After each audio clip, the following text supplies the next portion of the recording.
მოგესალმებით, კოლეგებო, ქორუმი გვაქვს. შეგვიძლია დავიწყოთ სხდომა, დღევანდელი სხდომა. პირველ რიგში დავამტკიცოთ დღის ეს რიგი, ერთი საკითხი გვაქვს გათვალისწინებული. მთავრობის მიერ არის შემოტანილი საკანონმდებლო ინიციატივა ვაზისა და ღვინის შესახებ საქართველოს კანონში ცვლილებებზე. მეორე მოსმენით განვიხილავთ დღეს, ვინ არის მომხრე? კეთილი, შეგვიძლია დავიწყოთ. მოხსენებელი გახლავთ ბატონი ზურაბ ეზუგბაია, გარემოს დაცვისა და სოფლის მეურნეობის მინისტრის მოადგილე. ვთხოვთ ბატონო ზურაბ, პირველი მოსმენის დროს კომიტეტს გააჩნდა გარკვეული შენიშვნები და იქ მაგაზეც რომ ვისაუბროთ და მეორე მოსმენით განვიხილოთ. მოგესალმებით ბატონ გელა. პარლამენტის წევრებო, წარმოგიდგენთ მეორე მოსმენით ვაზისა და ღვინის შესახებ საქართველოს კანონში ცვლილების შეტანის თაობაზე კანონპროექტს. კანონპროექტი შეიცავს რამოდენიმე ნორმას, რომელიც ერთ-ერთი გახლავთ ტერმინების დაზუსტება და ახალი ტერმინების ჩამოყალიბება, კერძოდ ბუნებრივი ღვინის განსაზღვრების ფორმირება, ასევე მცირე ზომის მარნის რეგულაციის ცვლილება და მისი განსაზღვრელი, ასე ვთქვათ, წარმოდობის, ლიური წარმოდობის ჩამოწევა 25,000 litrამდე წელიწადში. შემოდის ორი მექანიზმი, ერთი არის ნიშანდება, რომელიც გავრცელდება ყველა სახეობის, ესე იგი, ღვინოზე და ალკოგოლურ საწმელზე, ხოლო დეგუსტაციის ნაწილში დეგუსტაციის გავრცელება მოხდება ორგანოლეპტიკური შემოწმების გავრცელება სერტიფიცირების პროცესში მოხდება ასევე ადგილობრივ სამხარებლო ბაზარზე, რაც არაერთის იყო მოთხოვნილი.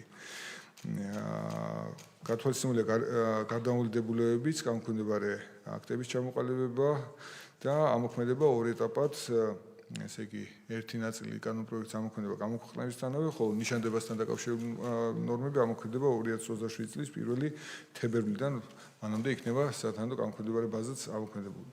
კომიტეტის ფარგლებში პირველი მოსმენის დროს იყო გამოთქმული შენიშვნები, ფაქტობრივად მარტო ამ შენიშვნებთან დაკავშირებით განიცადა სახეცვლილება კანონპროექტის ტექსტმა. კერძოდ, კითხვები იყო დასმული ორგანული ყურძენის განმარტებასთან მიმართებაში. ჩვენი მხრიდან იყო ღვინის ეროვნული სააგენტოს მხრიდანაც მოწოდებული განმარტებები, რომ რეგულაცია, რომელიც მთავრობის მხრიდან ჩამოყალიბება ამ ნაწილში იქნება მოქნილი, ხელშეუწყობს იმას, რომ ეტაპობრივად მოხდეს სხვადასხვა გზით, ასე ვთქვათ, მემენახეთა მხრიდან სხვადასხვა მექანიზმის გამოყენება იმისათვის, რომ დადასტურდეს ორგანული ყურძნის ტერმინთან შესაბამისობა, თუმცა ორაზროვნების თავიდანაცილების და ამ პროცესის გამარტივების მიზნით კომიტეტის რეკომენდაციების საფუძველზე საერთოდ ამოვიღეთ ორგანული ყურძნის განმარტება კანონპროექტიდან და გთავაზობთ შესაბამის შესწორებებს ბუნებრივი ღვინის განმარტებაში. ბუნებრივი ღვინო ეყრდნობოდა და ლინკს აკეთებდა ორგანული ყურძნის განმარტებაზე, ვინაიდან ორგანული ყურძენი გააქრა, ამიტომ ბუნებრივი ღვინო განიმარტება როგორც ღვინო, რომელიც მიიღება სისტემური პესტიციდების, ჰერბიციდების და სხვა ქიმიური სინთეზური საშუალებების გამოყენების გარეშე მოყვანილი ყურძნის ტკბილის სპონტანური დადუღებით, დაუშვებელია ნებადართული ოპერაციების და ნივთიერების გამოყენება გარდა გოგირდის დიოქსიდისა, რომლის შემცველობა არ უნდა აღემატებოდეს 40 მგ/ს litrზე. შეგახსენებთ, რომ ბუნებრივი ღვინის განმარტების ნაცვლად თითქმის ასეთივე განმარტება უკვე მოქმედ რედაქციაში არის. ეს განმარტება გამოიყენება სახლის ღვინის მიმართ. ჩვენ ვიყენებთ უფრო სწორ ტერმინს საერთაშორისო დონეზე მარკეტინგში აღიარებულ და მიზნობრივ ტერმინს ბუნებრივი ღვინო. სიახლე აქ არის ის, რომ ამ ბუნებრივი ღვინის განმარტებაში ემატება, ესე იგი, მითითება სისტემური პესტიციდების, ჰერბიციდების და სხვა ქიმიური სინთეზური საშუალებების გამოყენების აკრძალვაზე.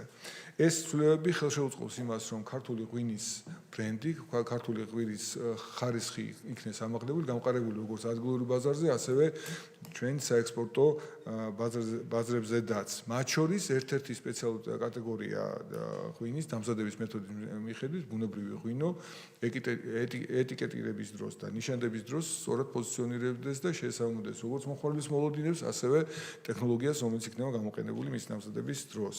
თუ ეს შესწორებები მისაღებია და პასუხობს კომიტეტის მხრიდან დასმულ კითხვებს, გთხოვთ ხარ დაუჭიროთ კანონპროექტს. გოგირდის შემცველობასთან გქონდათ კიდევ? ხო? რაოდენობაზე უნდათ წინადადება, იმიტომ რომ 40 კი ბატონო, მილიგრამი იყო და ნამდვილად ჩვენ გავიარეთ კონსულტაციები შესაბამის ასოციაციებთან, რომელიც სწორედ ბუნებრივი ღვინის ასოციაცია და მათი ერთ-ერთი წინადადება იყო, რომ 40-ის მაგივრად 50 საერთო გოგირდი ჩაიწეროს აი ამ უკვე რედაქტირებულ განმარტებაში.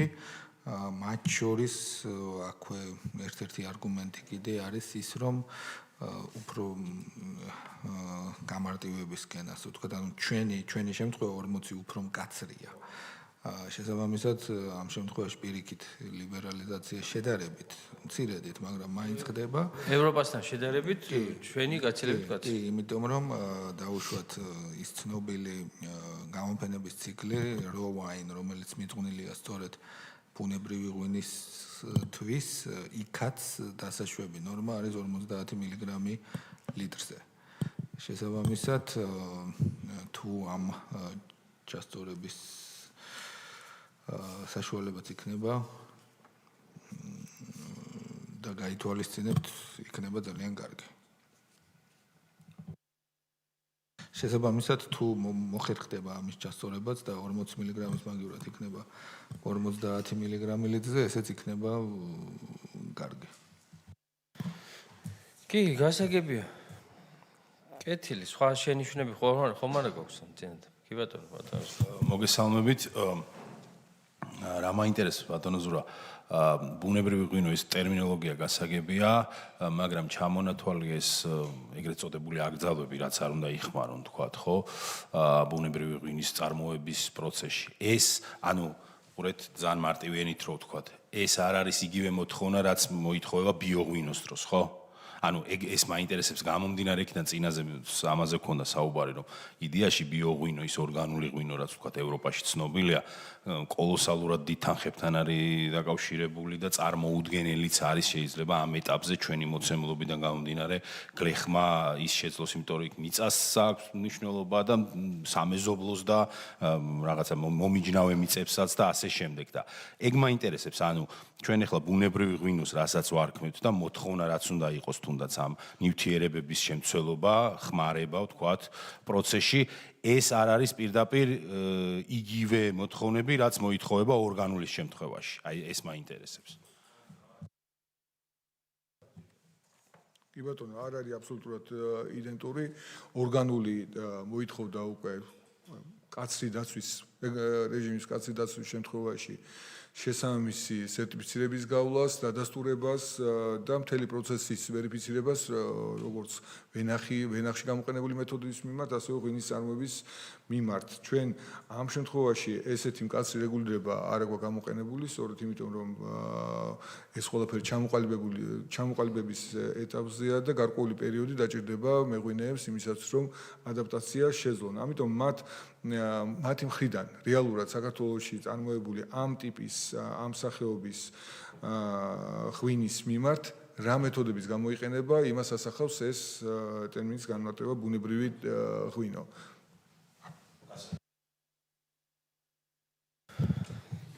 კეთილი. რაც შეეხება გოგირდის შემცველობას, მაგაზეც მე ვფიქრობ, რომ კომიტეტის მხრიდან არანაირი წინააღმდეგობა არ იქნება, თან მით უმეტეს თუ კომუნიკაცია გქონდათ ბუნებრივი ღვინის წარმოებელ ასოციაციასთან და მათი მხრიდანაც არის საკითხი დაყენებული, მე ვფიქრობ, რომ ჩვენ მაქსიმალურად ხელი უნდა შევუწყოთ ჩვენს მეწარმეებს და შესაბამისად შეგვიძლია ეგ რაოდენობებიც გავიზიაროთ. ასე რომ სხვა კითხვები აღარ გვაქვს, შეგვიძლია უკვე კენჭისყრაზე დავაყენოთ, ვინ არის მომხრე, რომ მეორე მოსმენთ ვართ. მადლობა, წინააღმდეგი არ გვყავს. საკითხი მიღებულია. დიდი მადლობა.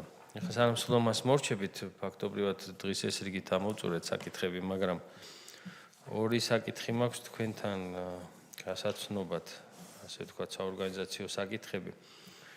თქვენ იცით, რომ სოფლიო არამატერიალური კულტურული ძეგლები გაგვაჩნია საქართველოს, ბოლოს იყო ხორბალთან დაკავშირებული აღიარება, მანამდე აგერ ქვევრის ღვინო გვაქვს და კიდევ სხვა ჩვენი სამაყო ღირებულებები აღიარებული და ახლა მუშაობთ ქართულ ლუდზე, ლუდის ტრადიციებზე, მთის ლუდზე და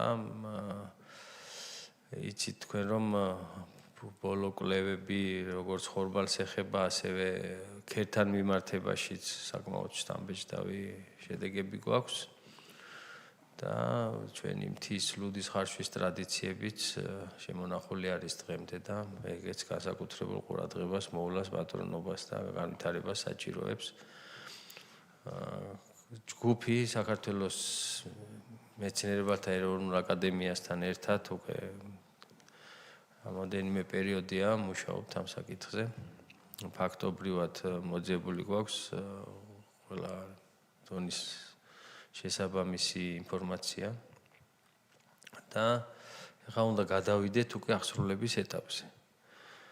ამიტომ ვქნით სამუშაო ჯგუფს, რა წესით არსებობდა აქამდე, როგორც წავედით დავუშვათ თავის დროზე ხორბალთან მიმართებაში, იგივე წესით გვინდა რომ დავიწყოთ ინიცირება სწორედ პარლამენტში სოფლის მეურნეობის კომიტეტი ჩამოაყალიბებს სამუშაო ჯგუფს და უკვე კომიტეტის სახელით კომიტეტი იქნება ინიციატორი და შესაბამისად უკვე შემდგომ ამ ჯგუფის მეშვეობით გავცემთ გარკვეულ რეკომენდაციებს და იმ შესასრულებელ საჭირო, ასე ვთქვათ, მითითებებს აღმასრულებელი ხელისუფლების მიმართ.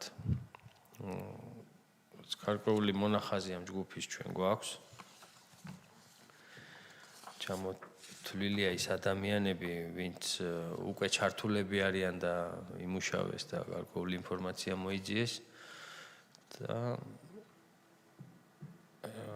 უნდა დავამტკიცოთ უკვე მომავალ სხდომაზე სამუშაო ჯგუფი და მინდა კომიტეტის წევრებს გთხოვოთ და კითხოთ, რომ თუ გექნებათ სურვილი რომ გაწევრიანდეთ ამ ჯგუფში და უკვე შემდგომში ჩაერთოთ აქტიურად თქვენი სურვილიდან გამომდინარე, ეგ რომ გვაცნობოთ და აპარატს რომ შეატყობინოთ და უკვე დავიგეგმოთ შემდეგი სხდომისთვის, რომ შევქონოთ 29-ში გვექნება ჩვენ შემდგომი კომიტეტის სხდომა და 29 რიცხვისთვის რომ იცოდეს აპარატმა თქვენი სურვილის შესახებ.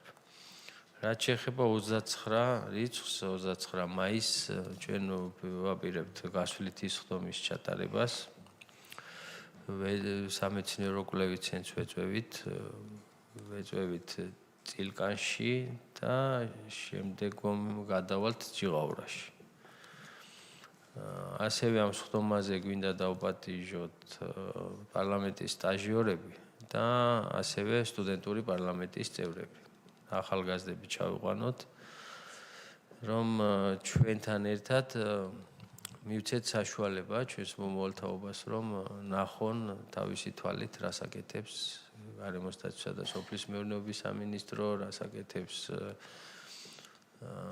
სამეცნიერო კვლევითი ცენტრი სამინისტროსთან არსებული, ასევე ღვინის ეროვნული სააგენტო, იმიტომ რომ იქაც ჯიღაურაში საკმაოდ არის წარმოდგენილი ეს ჩვენი სიამაყე, რაც გაგვაჩნია, ვაზის ჯიშები, უნიკალური ღვინოები და ასე შემდეგ და ჩვენ ახლა გვაქვს ტრადიცია ასეთ შეხვედრებს ვატარებთ ხოლმე პარლამენტის შენობაში, მაგრამ ალბათ უმჯობესია რომ ახალგაზრდებმა უშუალოდ ადგილზე თავისი თვალით ნახონ და გაეცნონ და შეეხონ და დააგემონონ და ასე შემდეგ და უფრო მეტად საინტერესოც იქნება მათთვის და უფრო მეტად რაღაც ინფორმაციის იმღები, ასე ვთქვათ. ასე რომ ეს არის რაც მინდოდა თქვენთვის მეთქვა შემდეგი ესე იგი სხდომისთვის 29 მაისს გვექნება სწორედ ეს ორი საკითხი, ვისაც სურვილი გაქვთ რომ სამუშაო ჯგუფში გაწევრიანდეთ თისლუდთან დაკავშირებით და თან რომ იცოდეთ რომ შემდგომი სხდომა უკვე გვექნება ახალგაზრდებთან ერთად. მოვისმენთ ანგარის სოფლის მეურნეობის სამეცნიერო კვლევითი ცენტრის და ასევე ჩვენ შეგვიძლია სავარაუდოდ მოვასწრებთ რომ მეორე მოსმენით ხვალზე გავიდეს საკითხი და ჩვენ შეგვიძლია რომ მესამე მოსმენით უკვე 29-ში ვაზისა და ღვინის კანონი განვიხილოთ. კეთილი, მადლობა. სულმა დასრულებული.